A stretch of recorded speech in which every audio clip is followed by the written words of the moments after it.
हाय champions, कैसे हैं आप सभी लोग? I hope you all are doing well. So आज मैं आपके सामने लेके आई हूँ एक बहुत ही इम्पॉर्टेंट टॉपिक जो आप सब सुनना चाहते हैं कि मैम कुछ ऐसा बता दीजिए जिसमें मेरा XBI क्लर्क जो है वो निकल जाए, उसकी नैया पार हो जाए। स्पेशली इंग्लिश जो है एक बहुत बड़ा हर्डल है हमारे लिए। तो मैं आज आपको कुछ ऐसी चीज़ें बताने वाली हूँ जिन पर काम करके आप बहुत आसानी से 25+ मार्क्स जो है ऑब्टेन कर सकते हैं इंग्लिश में। ठीक है, तो आई होप कि आप सभी तैयार हैं, रेडी हैं। और जो भी लोग इस वीडियो को देख रहे हैं सबसे पहले लाइक करेंगे सेशन को और मेरे साथ आगे बढ़ेंगे। मतलब अगर आप बिगिनर हैं या फिर आप रिपीटर हैं तो मैं दोनों के ही लिए अलग अलग कुछ पॉइंट्स बताऊंगी जो कि आपको नोट डाउन करने हैं और आपको इस ही स्ट्रैटेजी से अपनी प्रिपरेशन को आगे कंटिन्यू रखना है। ठीक है, तो जो भी मैं यहाँ पर पॉइंट्स बताऊंगी ये आपके लिए बहुत ज़्यादा फ्रूटफुल होंगे। अब इंग्लिश देखो, एक तो SBI हर किसी की ड्रीम जॉब है। बैंकिंग में अगर SBI मिल जाए तो आहा एकदम मज़ा आ जाता है। ठीक है, सेकेंड इम्पॉर्टेंट ये भी है कि आपके लिए SBI का एग्जाम बहुत इंपॉर्टेंट है। सेकेंड इंपॉर्टेंट थिंग ये है कि यार इंग्लिश एक प्रॉब्लम बनती है। तो मैं आपको बता दूं कि इंग्लिश जो है ना SBI क्लर्क में ऐसे बहुत ज़्यादा डिफिकल्ट नहीं आती है जैसे कि आप SBI PO का मेंस या फिर प्री लेवल का देखते हो, ऐसा कुछ नहीं है। या मान लो कि SBI PO का जो प्री है वो आपका SBI क्लर्क है ना। तो इस तरीके से हम मान के चलते हैं। तो अगर आप बिगिनर हैं या फिर आप रिपीटर हैं तो आप दोनों के लिए ही मैं कुछ स्ट्रैटेजीज बताने वाली हूँ। उससे पहले आप जिस एग्जाम के लिए प्रिपरेशन कर रहे हो उसका आपको सिलेबस पता होना चाहिए। ठीक है, तो सबसे पहले आप सिलेबस जानोगे क्या है, पैटर्न क्या होगा एग्जाम का। तो पैटर्न क्या होगा एग्जाम का, देखिए यहाँ पर पैटर्न होगा आपका RC। ठीक है, जो कि 100% आएगा। कितने मार्क्स का? 7 मार्क्स का। पैराजंबल या फिर क्लोज टेस्ट, दोनों नहीं, दोनों में से कोई एक, यानी कि ये आएगा कितने मार्क्स का? 5 मार्क्स का। कितने मार्क्स ऑब्टेन हो रहे हैं यहां से? 12 मार्क्स आएगा ही आएगा 100%। सेंटेंस रीअरेंजमेंट, ठीक है, ये भी आपका आता है, 100% आता है। तो ये कितने मार्क्स का आएगा? 5 मार्क्स का आएगा। ठीक है, तो 5 मार्क्स इसमें ऐड कर लो, टोटल कितने मार्क्स हो गए? 17 मार्क्स हो गए।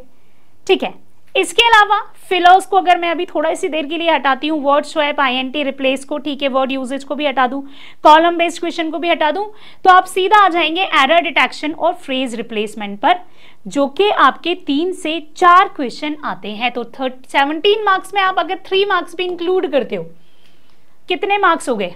20 मार्क्स हो गए, है ना।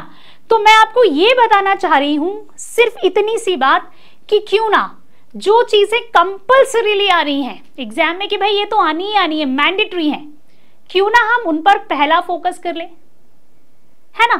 जैसे आपको पता है कि भाई RC तो आएगा ही 7 मार्क्स का, और मैं आपको बताऊं कि बहुत डिफिकल्ट RC नहीं आता है। प्रीवियस ईयर्स के एक बार क्वेश्चन देखोगे, स्टोरी बेस्ड भी आता है, इकोनॉमिक बेस्ड भी आता है, करंट इवेंट्स हम न्यूज़पेपर में पढ़ ही रहे हैं, उस पर आ जाए तो वेल एंड गुड है। नहीं आ रहा है तो कहानियां भी आती है यार, ठीक है, कहानियां भी आती है तो इजी है। तो ये 7 मार्क्स आपको लाने ही लाने हैं किसी भी हाल में, इंक्लूडिंग सिनोनिम्स एंड एंटोनिम्स इसमें है। इसके अलावा पैराजंबल की प्रैक्टिस हम डेली कर रहे हैं, क्लोज टेस्ट की प्रैक्टिस कर रहे हो, और सेंटेंस रीअरेंजमेंट जो है ये एक ही चीज़ है वैसे तो।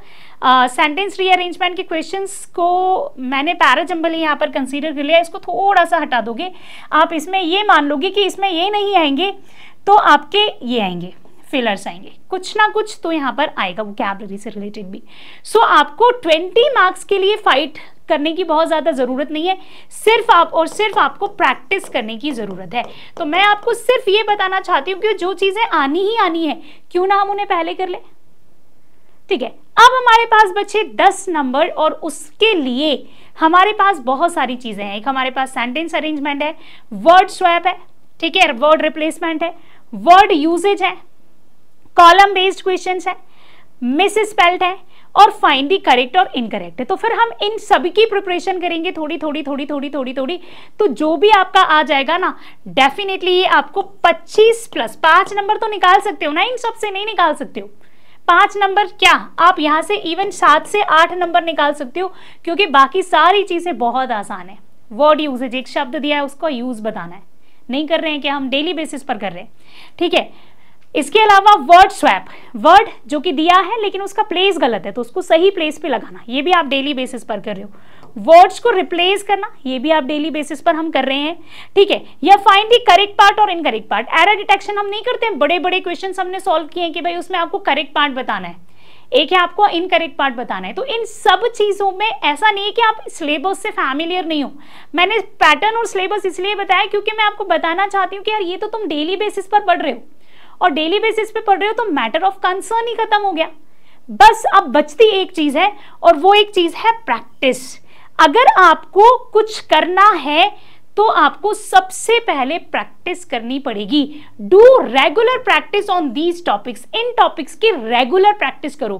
बना लो अपनी लाइक जो आपका 24 आवर्स हटा दो, 12 आवर्स अगर आप पढ़ रहे हो तो आप इसमें ये शेड्यूल बना लो कि भाई मुझे डेली एक पैसेज सॉल्व करना है, मुझे डेली एक पैरा जंबल सॉल्व करना है, मुझे डेली एक क्लोज टेस्ट सॉल्व करना है, और ये चीजें आपको खुद से करनी है। ऐसा नहीं है कि हम सुबह गए तो थे, मैडम ने पैराग्राफ पढ़ा तो दिया था, बस हमने कर लिया पैसेज सॉल्व। वो पैसेज सॉल्विंग नहीं है। मैं आज भी आपको कह रही हूं कि वो जो सुबह तुम आते हो एडिटोरियल में, वो पैसेज सॉल्विंग नहीं है, वो तुम्हारी अंडरस्टैंडिंग बढ़ाने के लिए है रीडिंग की, ठीक है। सिर्फ वो टाइम टेकिंग है। एग्जाम में 1 घंटे में पैसेज थोड़ा ना सॉल्व करोगे, 20 मिनट में पूरी इंग्लिश करनी है। वो सिर्फ आपको समझाने के लिए कि यार ये आप खुद अपने आप में इंप्रूवमेंट देख रहे होगे जब से आपने एडिटोरियल स्टार्ट किया है, कि आपकी रीडिंग एबिलिटी और रीडिंग का जो एक तरीके से इंटरेस्ट है ना, वो डेवलप हो रहा होगा आपके अंदर डेफिनेटली। तो उस इंटरेस्ट को आपको सही तरीके से मोल्ड करना है रीडिंग कॉम्प्रिहेंशन सॉल्व करके। अब आप चाहो तो किसी एडुकेटर की हेल्प ले सकते हो रीडिंग कॉम्प्रिहेंशन सॉल्व करने के लिए, ठीक है, या फिर आप खुद से करो। और मतलब अगर मैं प्रायोरिटाइज करूं तो आप खुद से सॉल्व करो, ठीक है। एक आरसी डेली सॉल्व करो, पढ़ के समझ के स्किमिंग करके, और उसके बाद खुद में अपने आप में एनालाइज करो कि कितना करेक्ट है और कितना इनकरेक्ट है। दूसरा है पैरा जंबल, ठीक है, ये तो हम कर ही रहे हैं। आप बस इसमें नाउन, एक बार और जिन लोगों ने मेरा वीडियो नहीं देखा है कि how to solve a para jumble, YouTube पर है लाइव क्लासेस में, सैटरडे स्पेशल में, उसको एक बार देख लीजिए। उसमें मैंने कुछ की पॉइंट्स बता रखे हैं, उसके अकॉर्डिंग आपको यहाँ पर आंसर करना है। प्लस क्लोज टेस्ट के लिए भी मैंने एक आपका ले रखा है सेशन। क्लोज टेस्ट में आपको सॉल्व करना है, 1 घंटे का सेशन था पूरा। उसमें क्या चीजें याद करनी है, ध्यान रखनी है। बट मैं सच बताऊं कि आरसी और क्लोज टेस्ट ये 2 चीजें ऐसी हैं, इसमें आप अपने ऑन ट्रिक्स बनाओ, ठीक है, कि भाई तुम्हें किस तरीके से ज्यादा बेटर सॉल्व कर पा रहे हो, that will be beneficial for you. So ये 3 कंपल्सरी टॉपिक्स हैं, डेली बेसिस पर इनकी प्रैक्टिस करनी ही करनी है। इसको तो आप गांठ बांध लो कि करना ही करना है, और प्लस एरर डिटेक्शन की भी, ठीक है। अब आपको चैप्टर वाइज प्रैक्टिस करनी है। जो बिगिनर्स हैं ये उनके लिए है, ठीक है। जो रिपीटर्स हैं उनको प्रैक्टिस करने की जरूरत नहीं है, वो सीधा क्या करेंगे, सिर्फ आरसी पर आएंगे, क्लोज टेस्ट पे आएंगे, पैरा जंबल पे आएंगे। और जो बिगिनर्स हैं उनको ये भी करना है, ठीक है। हाँ, अब टॉपिक वाइज प्रैक्टिस कैसे, जैसे आपने वर्ब्स पढ़ ली, ठीक है, अब वर्ब से रिलेटेड क्वेश्चन लगा डालो, 150 जितने भी आपसे बन रहे हैं। आपने नाउन पढ़ा, ठीक है, नाउन से रिलेटेड क्वेश्चंस लगा डालो, क्योंकि बेसिक भी तो स्ट्रांग होना जरूरी है ना। अब तुम्हारा बेसिक का भी नहीं है, लेकिन तुमने बोला कि भाई मैं एसबीआई निकालूंगा, तो ये पॉसिबल ही नहीं है ना। और अगर आपको ऐसा लग रहा है कि बेसिक बहुत ही ज्यादा वीक है, खुद से पढ़ने से भी ठीक नहीं होगा, तो हमने आपके लिए एसबीआई क्लर्क का टारगेट बैच भी लॉन्च किया है, तो आप उसको भी ज्वाइन कर सकते हैं, अपने आप को एनरोल करा सकते हैं, ठीक है। सेकेंड इंपॉर्टेंट थिंग, जो बच्चे रिपीटर्स हैं, रिपीटर्स को टॉपिक्स का बहुत बढ़िया नॉलेज होता है, नो डाउट भाई, उनको पता है कि वर्ब क्या है, नाउन क्या है, टेंस क्या है, क्योंकि वो रिपीट कर रहे हैं चीजों को, ऑलरेडी वो पहले एग्जाम अटेम्प्ट कर चुके हैं। वो सब टॉपिक्स पर ध्यान दें। सब टॉपिक्स क्या है, हर टॉपिक के आगे पीछे भी कुछ टॉपिक्स होते हैं। जैसे अगर मैं बात करूं वर्ब्स की, तो आप वर्ब्स पढ़ लेते हो खाली, लेकिन वर्ब्स में infinitive, gerund, finite, non finite, ये भी तो इंक्लूडेड है ना। यहां से क्वेश्चंस आने लगे हैं, तो सब टॉपिक्स को कवर करना बहुत इंपॉर्टेंट है। दूसरा है लेवल ऑफ डिफिकल्टी को जज करो, ठीक है, बहुत इंपॉर्टेंट है कि भाई किस तरीके के क्वेश्चन एग्जाम में आ रहे हैं, तो उसको भी जज करना है, और चैप्टर वाइज टेस्ट लगाना है। ये सारी चीजें जो है आपको बिगिनर्स को करना है, और रिपीटर्स को क्या करना है, उनको सब टॉपिक्स को पढ़ना है और उसके चैप्टर वाइज क्वेश्चंस लगाने। सब टॉपिक्स को पढ़ना बहुत जरूरी है, ठीक है, इन्फिनेटिव नहीं पता है तुम्हें, जेरेंड नहीं पता है तुम्हें, फाइनाइट नहीं पता है, नॉन फाइनाइट नहीं पता है, एपोस्ट्रॉफी इसके यूजेस नहीं पता है, जबकि नाउन का पार्ट है। तो ये सब क्या है, ये सब टॉपिक्स हैं, इनके आगे पीछे के टॉपिक्स हैं। सब्जेक्टिव मूड नहीं पता है कि ये भी ग्रामर के टॉपिक्स होते हैं, तो इनको पढ़ो और इनसे रिलेटेड क्वेश्चंस को सॉल्व करो। तो सब टॉपिक्स पढ़ना इंपॉर्टेंट है बेसिक्स को बिल्ड करने के लिए। आगे पढ़ेंगे नेक्स्ट। हाँ, प्रैक्टिस के लिए क्या करोगे, सबसे पहले तो आपको मैंने बता दिया है कि जो इंपॉर्टेंट टॉपिक्स हैं वहां से आपको बहुत ही शॉर्टकट तरीका ही है वो कि आपने आरसी स्ट्रॉन्ग कर लिया, क्लोस्टर स्ट्रॉन्ग कर दिया और पैरा जंबल कर लिया, क्योंकि यहां से क्वेश्चन आने ही आने हैं। अब इसके बाद आपको क्या करना है, एरर डिटेक्शन के क्वेश्चन सॉल्व करना है। नो डाउट मैंने लिखा नहीं है वहां पर, आप याद रखिए एरर डिटेक्शन भी इंपॉर्टेंट है ना उतना ही, तो उसको तो ये चीजें इतनी स्ट्रॉन्ग कर लो, इतनी स्ट्रॉन्ग कर लो कि 20 नंबर तो तुम्हारे 100% गारंटी के साथ आ जाए। बाकी के 6, 7, 8 नंबर या जो भी 10 नंबर बच रहे हैं ना, उसकी प्रैक्टिस तो हम, हालांकि प्रैक्टिस तो हम सभी की करेंगे, बट ये 3 चीजें हम कंपल्सरीली सॉल्व करेंगे। अब आपके जो मॉक टेस्ट में 11 बजे लेके आऊंगी उसमें, और सब टॉपिक्स में या एडिशनल में हम एक दिन फिलर्स रख लेंगे, एक दिन हम वर्ड स्वैप रख लेंगे, एक दिन हम इस तरीके से चीजें कर लेंगे ताकि आपका हर एक पार्ट कवर हो बहुत अच्छे तरीके से। ठीक है, फिर प्रैक्टिस के लिए मॉक टेस्ट बहुत जरूरी है भाई, मॉक टेस्ट लगाना है डेली बेसिस पर। ऐसा कोई भी नहीं है बच्चा जो मॉक टेस्ट ना लगाए। और मॉक टेस्ट अभी आपको एसबीआई क्लर्क के लिए जो है मॉक टेस्ट आ भी गया है, प्लस उसमें आपको इंडिपेंडेंस डे का कुछ डिस्काउंट भी है हैवी, एक बार उसको चेक कीजिएगा, बहुत ही इंपॉर्टेंट है। तो मॉक टेस्ट आप लोगों को देना है, plus daily quiz, daily quiz भी करो भाई, डेली आपको क्विज लगाना है। फ्री बैठे हो, बेड पर चले गए हो, जाते साथ तो नींद आती नहीं है, मोबाइल उठाओ, क्विज लगाने स्टार्ट कर दो। ठीक है, वोकैबुलरी के क्विज लगाओ, वोकैबुलरी स्ट्रांग होगी। ठीक है, ये एरर डिटेक्शन की 50 टेलीग्राम चैनल्स हैं जहां पर आपको ये चीजें मिल जाती हैं, तो आप क्विज लगाओ, ज्यादा से ज्यादा नंबर ऑफ क्वेश्चन सॉल्व करो। तो क्विज आपको एक तरीके अचानक से कोई नया क्वेश्चन आया, try to attempt it out. ठीक है, उसको अटेम्प्ट करने की कोशिश करो ताकि आपको समझ आए कि यार आपको जो रैंडम क्वेश्चंस आ रहे हैं ना वो आपको कितना बन रहे हैं, तो आप में एक कॉन्फिडेंस आता है नए क्वेश्चंस को सॉल्व करने का। ठीक है, तो आप ऐसा नहीं फील करोगे फिर कि यार मैं ना एग्जामिनेशन हॉल में बैठा हूं और मेरे सामने कोई नया क्वेश्चन आया और मुझसे बन ही नहीं रहा है, क्योंकि मैंने कभी अटेम्प्ट करने की कोशिश ही नहीं की नए क्वेश्चन को। तो नए क्वेश्चन को अटेम्प्ट करने की कोशिश करो। ठीक है, PYQ ज्यादा से ज्यादा सॉल्व करो, तो ये इंपॉर्टेंट है।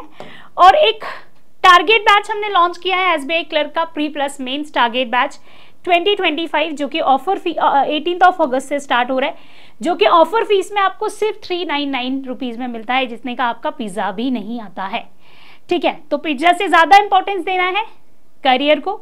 सो फटाफट से जो बच्चे ऐसे हैं उनको पता है कि यार हमसे ना हो पाएगा बेसिक खुद से, तो ये 399 रुपीज का बैच है, प्लीज इसको ज्वाइन कर लीजिए। टारगेट बैच है ये, SBI clerk pre plus mains दोनों के लिए है। ठीक है, तो आपको पहले प्री की प्रिपरेशन कराई जाएगी और फिर मेंस की साथ ही साथ कराई जाएगी, सो दैट आप अपनी मंजिल तक पहुंचे और सिलेक्शन लें। ठीक है, तो आई होप कि यहाँ पर जो भी मैंने चीजें आपको बताई सभी बच्चों को अच्छा लगा होगा, समझ आया होगा कि आपको किस तरीके से शॉर्टकट बनाने हैं। अब शॉर्टकट कोई ऐसा सोच करके तो नहीं आया था मैम कोई टैबलेट लेके आएंगी, घोल के देंगी और मैं पी लूंगा और मेरा सिलेक्शन हो जाएगा, मुझे इंग्लिश आ जाएगी, तो ऐसा नहीं होगा। इंग्लिश का शॉर्टकट है प्रैक्टिस। हाँ, प्रैक्टिस कहाँ से करनी है, क्या करनी है, इसके आपके पेड सोर्सेज और अनपेड सोर्सेज, ये सब चीज़ें मैं आपको बता सकती हूँ कि भाई आप यहाँ से प्रैक्टिस कीजिए, आप यहाँ से चीज़ों को कंटेंट को खरीदिए और यहाँ से प्रैक्टिस कीजिए, या फिर आपको अनपेड यूज़ करना है तो आप ये चीज़ें कीजिए, जैसे मैंने आपको क्विजेस बताए तो आप इनको सॉल्व कीजिए। तो मैक्सिमम नंबर ऑफ क्वेश्चंस आप यहाँ से गेन कर सकते हो, लेकिन आपको 4 टॉपिक्स को बिल्कुल नहीं छोड़ना है। आरसी हो गया है आपका, और आपका पैरा जंबल हो गया है, प्लस आपका क्लोज टेस्ट हो गया है, और आपका हो गया है लास्ट पार्ट जो कि एरर डिटेक्शन का है। तो ये कुछ चीज़ें हैं, फिलर्स हैं वोकैबुलरी रिलेटेड। डेली आओ एडिटोरियल में, सुबह 9 बजे एडिटोरियल करा रही हूँ मैं आप लोगों को, सिर्फ इसलिए ताकि आपको वोकैबुलरी स्ट्रांग हो। एंड आई गारंटी कि एग्जाम में जो भी वोकैबुलरी आएगी ना वो एडिटोरियल से हटकर आ ही नहीं सकती। ठीक है, so bye guys, take care of yourself. बाकी मिलते हैं नेक्स्ट क्लास में। Thank you.